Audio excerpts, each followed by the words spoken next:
kind of making a lot of gay jokes and like trying to normalize all of these gay jokes. But Hugh Jackman has been plagued with rumors of homosexuality throughout his entire career. So back to Hugh Jackman and Ryan Reynolds. They're in this bromance at the time that he separates from his wife, and you just wonder. Ryan Reynolds completely loses it after Candace Owens exposes the truth about his bromances. Yeah, even we didn't see that coming. Ryan Reynolds and Hugh Hefner have a relationship or something. Looks like Ryan Reynolds had a pretty close bond with Hugh Jackman, and the surprising part, his wife didn't seem to mind at all. Anyways, people really began upping the questioning of his sexuality after he played this really flamboyant character in the Broadway play. And now that Candace has dropped the receipts, it feels like the whole story just took a wild turn. Suddenly, Blake's connection with Baldoni makes way more sense.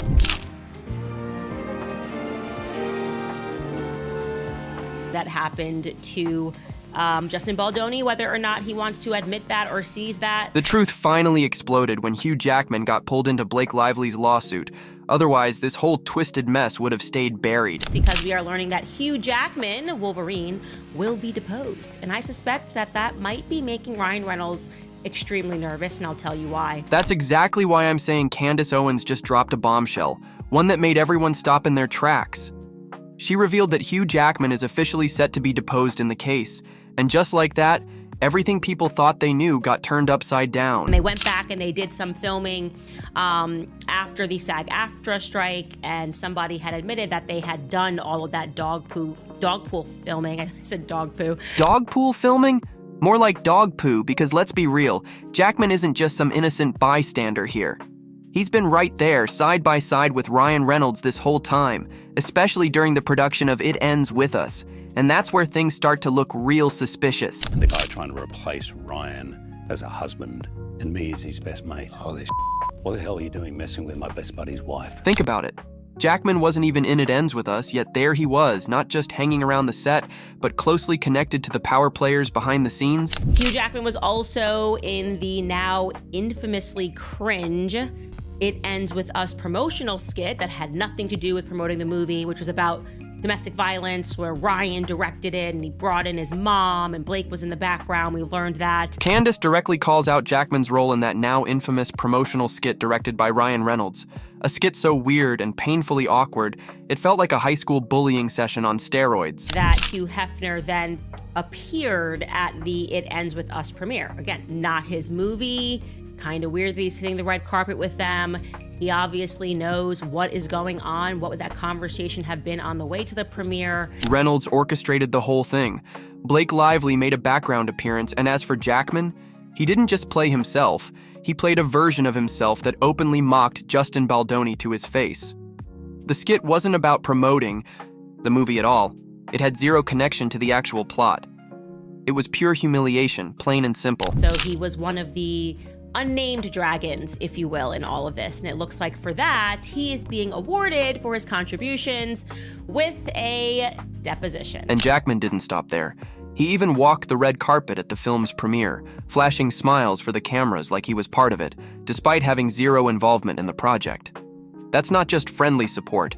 That's the move of someone with a much deeper connection behind the scenes. Hugh Jackman is going to be deposed before the trial because Baldoni's legal team wants to get the full scope of Reynolds' conduct. Owens doesn't hold back. She calls it exactly what it is. Hugh Jackman wasn't just a bystander. He was part of Ryan Reynolds' bullying squad. Wolverine himself, no longer the good guy, just another Hollywood elite working to push someone out of the game. That friendly, charming image Jackman spent years building, Owens just tore the mask off completely. I have a lot of questions about Ryan Reynolds' bromances, his various bromances over the years. We've talked about him and Jake Gyllenhaal, and obviously this has been a bromance that has been very much thrown in the public's face. But what makes this even crazier is how Owens ties it all back to Ryan Reynolds' entire persona, especially his obsession with these over-the-top, highly publicized bromances. This isn't some one-time thing. Owens is exposing a pattern. Reynolds doesn't just have friends, he puts them on display like he's running a full-blown PR campaign. Ryan's kind of perpetually highly publicizing his bromances is something that I find to be quite strange, right? Mostly because he's a 48-year-old man, Ryan Reynolds. He has 4 kids. And he seems to dedicate a lot of time and resources, like financial resources. Especially when it comes to Hugh Jackman and Jake Gyllenhaal, every move, every joke, every social media post feels like part of a carefully crafted show to sell the world on just how normal and wholesome his bromances really are. Guys can hang out with one another, but he feels like he has to make that effort. So he's like, nothing's weird here, nothing's weird. Bromances are so normal. I mean, notoriously, that's the reason why he flew out Liz playing. But why go to such extremes to prove something that should just be natural? Owens raises a question most people never even think to ask. Why is Ryan Reynolds investing so much time, money, and effort into convincing the world that his friendships are totally normal? This isn't just some casual, oh look, two guys are friends situation. Justin Baldoni's podcast partner flew her all the way over, presumably to the UK, to provide her expert testimony as to why bromances are like totally chill. And then there's the whole Liz Plank situation. Reynolds literally flew her out just so she could sit there and testify in Baldoni's documentary. Her entire role? To reassure the audience that these bromances are totally platonic, completely normal, nothing to see here. Owens points out just how desperate that move really is. Of the word bromance is just, it's a platonic relationship between two men. There's no female equivalent to the term bromance. The female equivalent is friends. And so the fact that we need a term to describe two men going out to dinner. Who goes out of their way to bring in an expert just to convince people that their male friendships are purely platonic? That's not normal behavior. It practically screams that someone is trying to cover up, distract, or steer attention away from something they really don't want anyone digging into. So bromance is almost this permission for men to connect and to show love to each other because it's like a joke. At this point, these so-called bromances don't even look like real friendships anymore. They seem more like a smokescreen. Owens hints at something much deeper, maybe insecurities, maybe personal struggles, but one thing's clear. There's something Reynolds doesn't want out in the open. Because when you go out of your way to over-explain something, it starts feeling like you're hiding behind it. So I'll ask the question, who out there needed that to be explained to them? Like, who needed to be needed this justification paid for to bring in an expert to tell you that guys can go out to dinner and it's totally chill? But you know what's even more mind-blowing? Recently divorced his wife of 27 years. Her name is Deborah Lee Furness. Hugh Jackman and Deborah Lee Furness made a shocking announcement. They're getting a divorce. Yes, after nearly 27 years of marriage, they're calling it quits. Talk about a plot twist. For almost 3 decades, they were Hollywood's golden couple, and then out of nowhere, they dropped this bombshell. His wife are separating. Now, factually speaking, no judgment from me, but Hugh Jackman has been plagued with rumors of homosexuality throughout his entire career. It has been speculated. They said, "We've been blessed to share almost 3 decades together as husband and wife in a wonderful, loving marriage." Sounds like a fairy tale, right? Well, apparently their journey is now shifting. What a surprise. They're taking a break for individual growth, and we're all just supposed to buy that without question? Sure, because we totally don't see what's really going on here. 27 years is a very long time to be married. They announced their separation to the public in September of 2023. Now, just to plot that on a timeline for you, that was in the midst of the principal filming for Deadpool and Wolverine. But here's where it gets even juicier. The timing of their split wasn't exactly random. This bombshell dropped right when Jackman was deep into filming Deadpool and Wolverine, and of course, speculation started flying. Could the pressure of being involved in such massive productions have played a role in their separation? Fans are definitely connecting the dots. Just never really bought into him at the peak of his career, having married a woman that was 13 years his senior. Some might say, oh, that's ageist. People thought this is quite strange. He was 28 years old when they got married. She was 41 years old. So many people were saying right off the bat, no. This guy is using her as a beard, which is the term that people use when you're in like one of these cover marriages. And then there's the whole Sutton Foster situation. Jackman has been linked to his Broadway co-star from The Music Man, which they worked on together starting in 2021. They were even spotted together back in January 2020. Now, the internet is going wild with speculation that their connection might be more than just professional.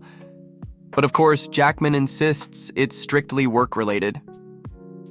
Oh, and let's not forget, These rumors started picking up steam right when his marriage was falling apart.